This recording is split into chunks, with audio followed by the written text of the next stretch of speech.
Ya saya ulang lagi ya. Berarti Rasulullah adalah Rasul yang sukses membuat sarana orang kembali ke Allah, mengakui kudrahnya Allah dengan sarana apa saja, melihat rumput, melihat hewan, dan hewan itu ya apa saja, gabah itu apa saja, hewan yang melata di bumi apa saja, semua bukti kudrahnya Allah. Bahkan Rasulullah sukses membiarkan umatnya nggak ditunggui beliau tetap iman, mergo ditunggui konsep sing super gini kok Al-Qur'anul Karim. Jelas ya? Tapi caranya memahami ya seperti yang saya terangkan ini.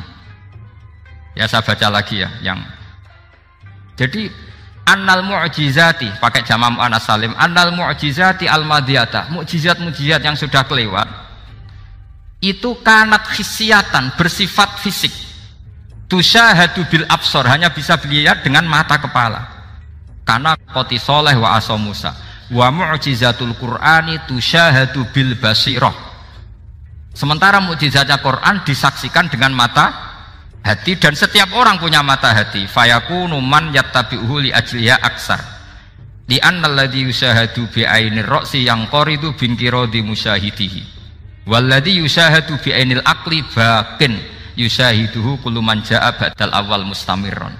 Sesuatu yang dilihat dengan mata kepala, setelah para saksi ini meninggal, maka setelahnya mencari-cari, bisa percaya bisa enggak. Tapi mukjizat yang disaksikan mata hati, siapapun percaya dan sampai ila yaumil kiamat. Dan tentu Quran lebih unggul dalam hal ini. Dan insya Allah kita semua adalah ahli Quran. Yaitu harus punya kesimpulan falam mata bayyana lahu qala a'lamu annallaha ala kulli syai'in qadir. Sebagian ayat wa li ta'lamu annallaha ala kulli syai'in qadir wa annallaha qad ahata bi kulli syai'in ilma. Itu kenapa mukjizat Al-Qur'an dasar. Itu yang gampang-gampang ya, melihat nyamuk, unta, kerbau itu yang gampang. Anda tak naikkan kelas sedikit menjadi agak ilmiah. Misalnya begini, kamu ahli falak. Misalnya kamu ahli falak. Misalnya kayak Batu Rehan ya. Itu pasti tahu kalau matahari dan rembulan dibikin Allah itu asyamsu wal qamaru bi husban, bahwa matahari dan rembulan dibikin ini untuk hisab. Walladzi ja'ala syamsa diya'a wal qamara nura wa qaddarahu manazila li ta'lamu 'adadas sinina wal hisab. Sehingga ketika ternyata betul samsiyah bisa dihitung menjadi tahun samsiyah, yang oleh bahasa milenial disebut masihiyah. Sayyidina Umar agak tersinggung. Sebetulnya yang namanya hisab itu tidak ada hubungannya dengan Masehi dan Hijriyah, itu tidak ada. Semua berdasar matahari atau apa? Rembulan. Lah sialnya yang samsiyah ini oleh bahasa internasional disebut apa? Masehiyah. Makanya Sayyidina Umar marah terus bilang ya sudah kalau gitu Qamariyah bikin apa? Hijriyah. Jadi itu sebenarnya nama politik. Sebetulnya kalau objektif yang jadi ukuran ya samsiyah sama Qamariyah. Berhubung ini sudah diambil tetangga partai sebelah, akhirnya ya kira-kira gitu. Jadi kira-kira seperti itu. Akhirnya kita namanya apa? Hijriyah, apa samsiyah sama apa? Hijriyah. Sebetulnya yang asli ya samsiyah, Qamariyah. Tapi nggak apa-apa lah. Dunia itu mesti ada politiknya. Lah yang repot orang-orang fanatik hukum pakai bahasa nasional itu repot. Jadi misalnya kematian Yesus Kristus itu mesti Batu Rehan kan nggak percaya, akhirnya ditambahi kematian Sibeh. Karena kalau bilang iya kan percaya, makanya ditambahi apa? Sibeh. Karena menurut orang Islam berkeyakinan Nabi Isa itu nggak terbunuh, maka ditambahi apa? Sibeh. Saya dulu pernah usul, karena beliau itu kalau manggil bahasa itu bude, jadi saya pernah sewan usul. Mbak ditulis gini saja, Mbak. Kematian Yesus dalam kurung katanya. Tapi mungkin terlalu vulgar ya, jadi akhirnya dibikin apa? Sibeh ya? Di kalender Kudus kan apa? Sibeh ya, ditambahi Sibeh. Ya nggak apa-apa lah, yang penting keyakinannya masih benar gitu. Jadi masih benar. Kalau usulan saya terlalu ekstrim, masa dikasih apa? Katanya. Ya karena memang begitu kan, kita berkeyakinan Nabi Isa itu gak terbunuh. Wa ma qataluhu wa ma sholabuhu walakin syubbihalahu. Jadi ini saya teruskan, ini paling masih seberapa jam ini. Kalau kelamaan sampai dolim itu ganggu kiai lama-lama gitu. Saya tadi sudah bilang sama panitia, orang Indonesia itu gak sopan. Kalau suka kiai itu didatangkan, itu agak masalah sebetulnya. Dalam etika itu masalah. Kalau seneng kiai ya sowan ngaji, jangan sowan di dalam, itu ganggu ya, sowan ngaji saja. Dulu Imam Malik itu anaknya raja itu, Imam Malik itu seangkatan dengan Harun Ar-Rasyid. Makanya jangan berharap kalau saya gampang diundang. Bukan karena saya sombong, memang etikanya seperti itu. Jadi Imam Malik diminta datang ke istana untuk ngajar anak-anaknya Harun apa?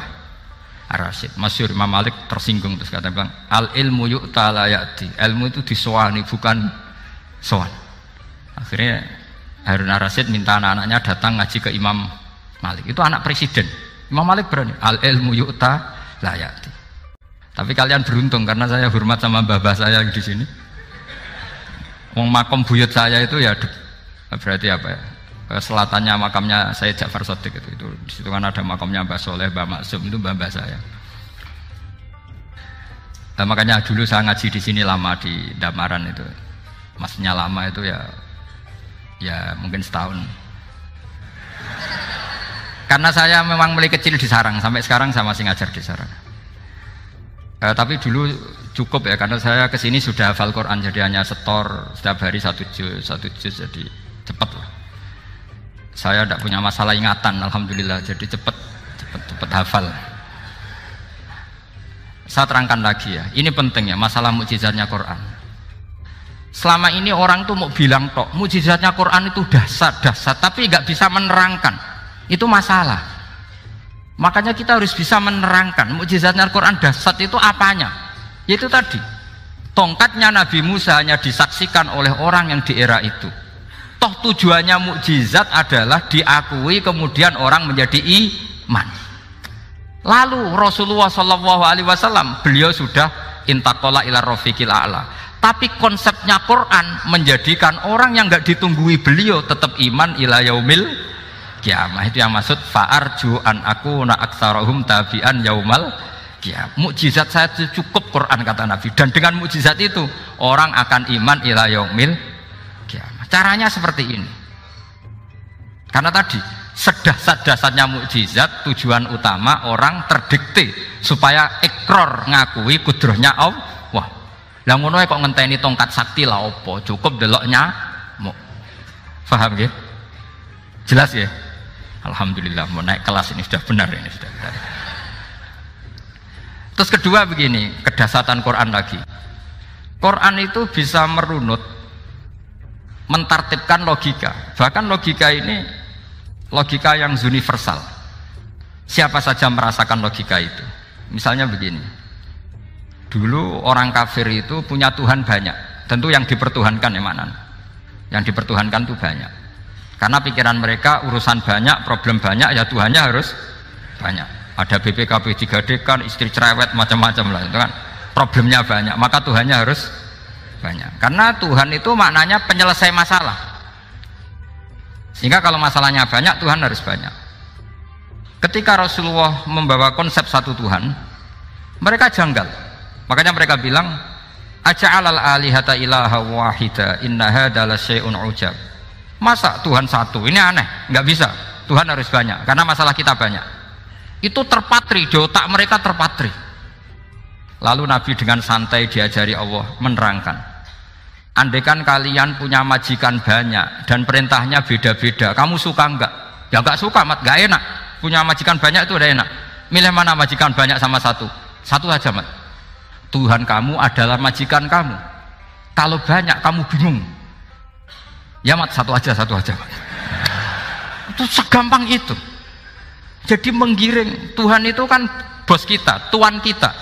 Kalau banyak berarti yang memerintah kita banyak, dan bisa konflik bos-bos kita ini karena berebut anak buah tadi. Akhirnya mereka, kalau kamu punya majikan banyak dan perintahnya beda-beda, semuanya minta dilayani, kamu pusing enggak? Ya pusing, mat. Minta mana? Majikan banyak sama satu? Satu saja Muhammad. Ya Tuhan kamu adalah atasan kamu, maka harus satu. Mereka faham. Oke mat, Tuhan satu. Itu yang dimaksud dorobawaw matalar rojulan fihi syuraka umutasyakisuna wa rojulan salamal lirojul hal yastawiyani masalah. Langsung alhamdulillah. Karena mereka yang paling bodoh pun faham. Dengan logika itu faham. Kalau Tuhan banyak, perintahnya banyak, kita repot. Maka Allah bikin satu masalan, yaitu rojulan fihi syuraka umutasyakisuna wa rojulan salamal dirojul. Satu lelaki, satu bos, satu perintah. Kayak apa mudahnya Allah. Kemudian mereka tetap menuhankan Lata, Hubal dan Uzza karena mereka dipertuhankan. Sebenarnya nggak pernah Tuhan tapi dipertuhankan. Allah memberi contoh itu sederhana sekali. Wa daraballahu mathalar rajulaini ahaduhuma abkam la yaqdiru ala syai'in wa huwa kallun ala maulah aina ma yuwajjihu la ya'ti bi khair hal yastawi huwa may ya'muru bil adl. Kata Rasulullah, Lata itu menurut kamu apa? Ya Tuhan kami. Muhammad, Hubal ya Tuhan kami, Uzzah ya Tuhan kami. Lalu kalau mereka kotor ya saya mandikan, kalau hidungnya coplok ya saya tata. Terus kata Rasulullah begini, kamu mau nggak punya budak atau pembantu yang buta, tuli, bisu? Kamu mau nggak punya pembantu? Pembantu loh ya, pembantu itu budak zaman dulu. Kamu mau nggak punya pembantu yang buta, yang tuli, yang bisu? Wah gak doyan mat, nggak apa pembantu ngono. Yang pembantu saja kamu nggak mau yang gitu kok malah punya bos begitu? Orang yang tuli, yang bisu, yang kopok, jadi pembantu saja nggak layak kok malah jadi pangeran. Paham ya? Arca dan berhala itu kan nggak bisa apa-apa. Kamu mau gaji ngasih THR pembantu yang kopok, bisu, picek? Mau? Wong jadi pembantu saja nggak sah kok mau jadi apa? Tuhan atau jadi majikan? Jadi Allah bikin contoh gampang sekali. Wa daraballahu mathalar rajulaini ahaduma abkam la yaqdiru ala syai'in, enggak bisa apa saja. Wa wakallun ala maulah, anane ngrepoti tok.